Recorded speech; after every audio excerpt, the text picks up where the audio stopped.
You're listening to Wealthy-esque. We are a community of lawyers who believe that true wealth is having control of our time. I'm Ro Thomas, and as a busy wife, mom, and big law associate, I know all too well the tension between the culture of the legal profession and pretty much everything else you want to do in life. Each week, I'm bringing you the information and tools you need to take back control of your time by reframing your mindset and managing your money to achieve lifestyle freedom. Take the first step toward regaining control of your time by downloading your free Lifestyle Freedom Starter Guide at rothomas.com/start.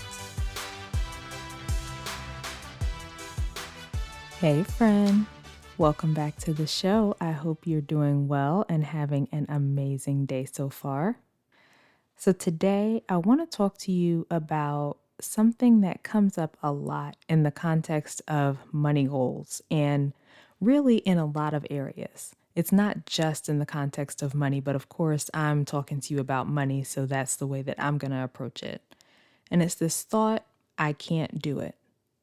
It's such a common thought for so many people, especially when you're learning to manage your money for the first time, or when you've tried to stick to a budget before, or pay off your debt, or build your savings, or whatever your goal is, and it didn't work out for whatever reason. So then your brain immediately goes to, well, I just can't do it. So let's talk about it. I want to talk first about why we do this. Our brains are designed to look for the negative, right? We look for all the bad things or the things that can go wrong. It's a result of evolution. So in primitive days, humans had to watch out for anything bad or any threat, like literally as a matter of life or death. If I'm not paying attention to or on the lookout for potential threats, then I could be eaten by a lion or, whatever animals were around at that time. But even though we're no longer in those times, our brains still default to looking for the negative or the threats in present day. So, for example, think about the last time you had a review at work, and you may have had an overall positive review, but maybe there were a few comments about things you didn't do well or that you could improve on. You're more likely to remember those few negative comments over the positive ones just because of the way the brain works. And the same thing happens when you're thinking about budgeting or paying off debt or trying anything new, really. Like your brain immediately goes to all the reasons why it'll be hard or you're not qualified enough and you don't have XYZ resources and you just can't do it, right? Like in your mind, this new thing is a threat. Your brain sees it as a life or death situation, just like in the primitive days. But rather than life or death, now, in present day, it's actually just a matter of potentially feeling emotions that you don't want to feel, right? So you don't want to feel the discomfort of doing something you've never done before and you don't know step by step how to do it. You don't want to feel shame or disappointment or whatever you would feel if you tried it and it didn't work out. You don't want to experience you beating yourself up if you fail, right? So you tell yourself you can't do it. And you may even have, quote, evidence of past failures to back it up. So maybe you've had, credit card debt and you pay some off, but then you put more right back on the card. Or maybe you've created a budget in the past, but you haven't consistently stuck with it. Or maybe you save some money, but then you end up spending it.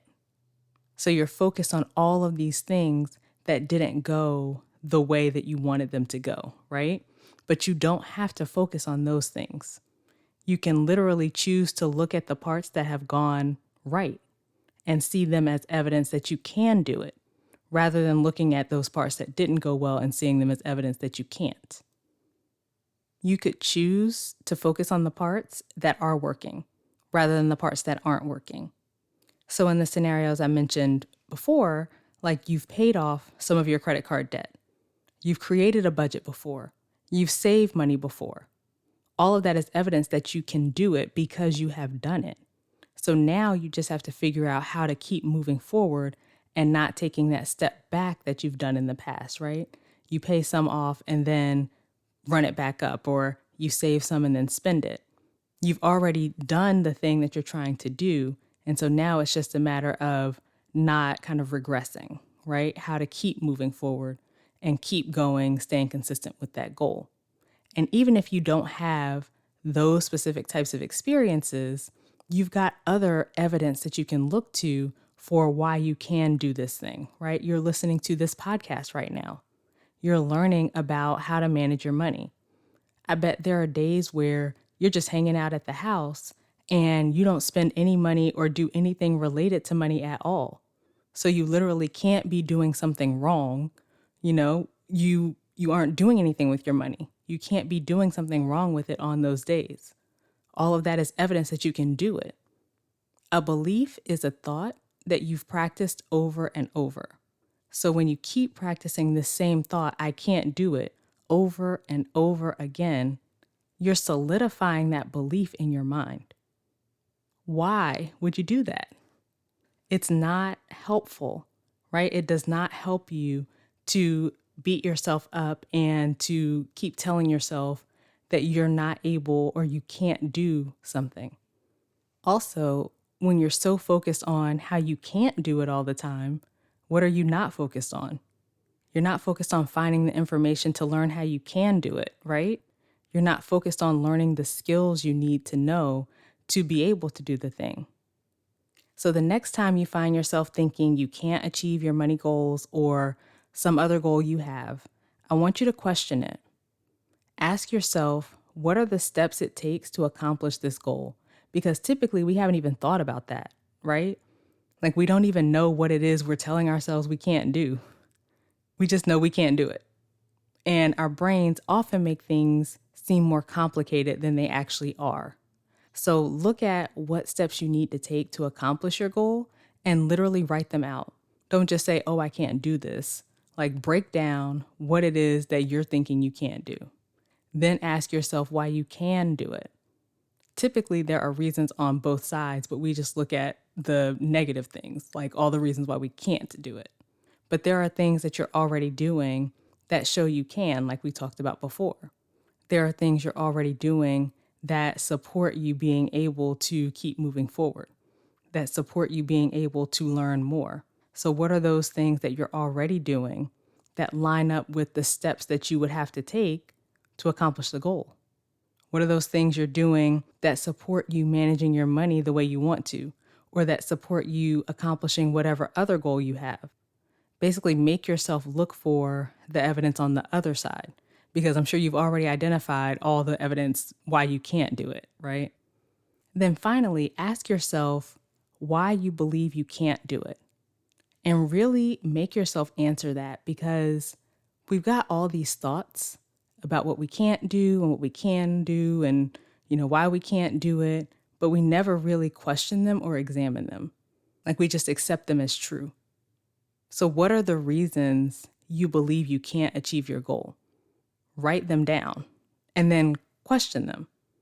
Are they even true?